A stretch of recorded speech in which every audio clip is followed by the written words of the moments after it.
Una protesta contra la reforma de seguridad social y distintas manifestaciones en contra del gobierno en Nicaragua desataron una crisis que ya lleva 3 meses. Diferentes organismos de derechos humanos dicen que hay más de 350 personas muertas víctimas de una represión de parte del gobierno. La OEA pide las elecciones anticipadas. Al cumplirse 3 meses del inicio de las protestas en Nicaragua, Human Rights Watch afirmó que al momento se registran al menos 350 muertos y más de 1.800 heridos.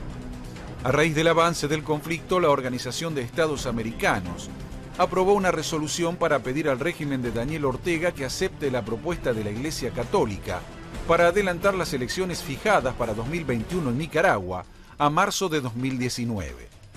En uno de los últimos enfrentamientos violentos, el gobierno tomó el control de la ciudad de Masaya luego de un intenso bombardeo sobre la comunidad indígena Monimbo, dejando al menos 3 muertos.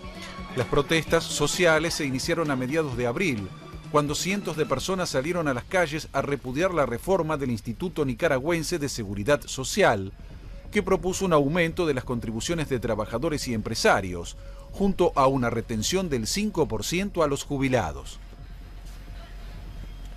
Juan Papier es integrante de esta organización que mencionábamos en el informe Human Rights Watch, de tanto prestigio en el mundo entero, y conoce muy bien lo que está ocurriendo allí en Nicaragua. Juan, bienvenido. Muchas gracias por la invitación. La situación es desesperante, por más que a veces no ocupa tanto espacio en los medios en Argentina, ¿no? Así es, Daniel. En Nicaragua se está viviendo un verdadero baño de sangre. El gobierno del presidente Daniel Ortega y su mujer, la vicepresidenta Rosario Murillo, están decididos a terminar con las protestas en el país a través del terror. Lo que estamos viendo es que la policía y los miembros de las pandillas parapoliciales van pueblo por pueblo, ciudad por ciudad, desmantelando las protestas y las barricadas que han puesto los manifestantes a cualquier costo. Es decir, asesinando personas, torturando disidentes, incluso secuestrando a muchas de las personas que o las levantan en las protestas, en las calles, o incluso las van a buscar a sus casas. Lo cierto es que una organización como el sandinismo en su momento, como Daniel Ortega, que llegó justamente para combatir a una dictadura, se ha convertido ahora en otra dictadura tan sangrienta o más que la anterior. Así es. Justamente ayer se cumplieron 39 años del aniversario del derrocamiento del brutal régimen de Somoza, y Daniel Ortega celebró en la plaza principal de Managua este aniversario, pero lo cierto es que su régimen se ha vuelto sanguinario, su régimen ha tomado control de todas las instituciones públicas y Nicaragua ya no vive una democracia, vive una dictadura. Mientras estabas contando esto, estas son las imágenes de hoy. Esto fue lo que sucedió esta tarde, en esta jornada. Y recién justamente hablabas de un aniversario. No es la primera vez que tiene este tipo de gobiernos Nicaragua.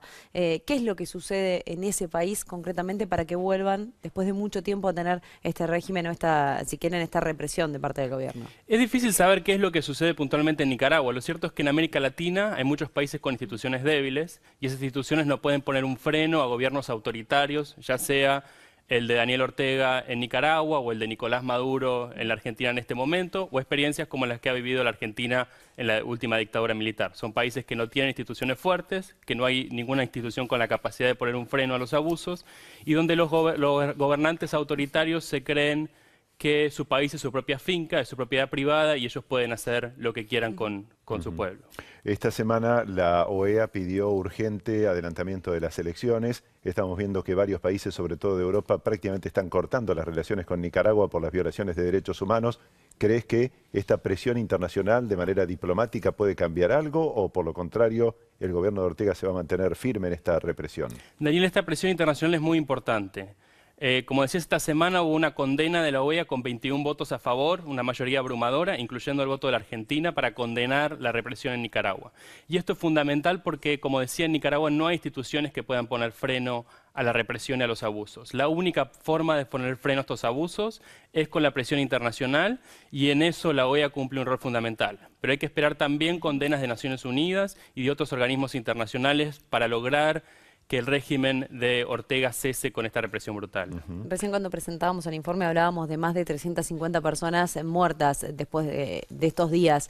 ¿De dónde tienen el dato oficial ustedes o incluso puede ser aún mayor y eso es lo que trascendió? Hay distintas fuentes de información. La Comisión Interamericana ha verificado muchas muertes en terreno. También hay organismos de derechos humanos que trabajan en distintas zonas del país.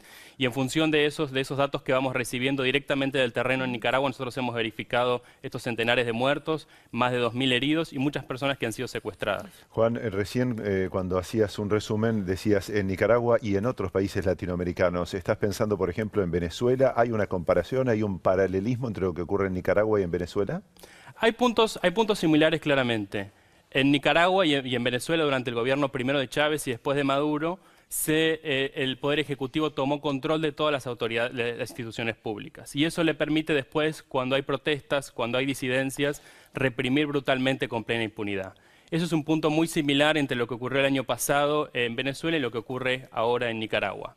Ahora, un punto distinto es que Venezuela tiene una diplomacia mucho más poderosa. Es un país que ha sido históricamente más rico, es un país con una diplomacia basada en el petróleo que ha impedido que haya tanta presión internacional sobre Venezuela. En cambio, Nicaragua, que es un país más pobre y con una diplomacia más débil, ha logrado una presión, ha sufrido, digamos, ha estado sometido a una presión internacional más fuerte, que ojalá logre frenar los abusos de Daniel Ortega. Ojalá. Bien, Juan, muchísimas gracias por estos minutos y vamos a seguir la situación esperando un cambio. A propósito, para despedirte, ¿ves un cambio posible o sos, digamos, no ves algo positivo, una salida pronta de esta Daniel, crisis? va a depender de la presión de la comunidad internacional. Si no hay presión de la comunidad internacional, el gobierno de Ortega parece decidido a terminar con las protestas a cualquier costo. Sí, incluso esta semana avanzaron sobre la ciudad donde más protestas había, con varias decenas de muertos. Varias decenas de muertos, personas secuestradas. Es un régimen de terror absoluto para terminar con estas protestas. Juan, muchísimas gracias. Muchas gracias a ustedes. Juan Papier de Human Rights Watch, la situación en Nicaragua.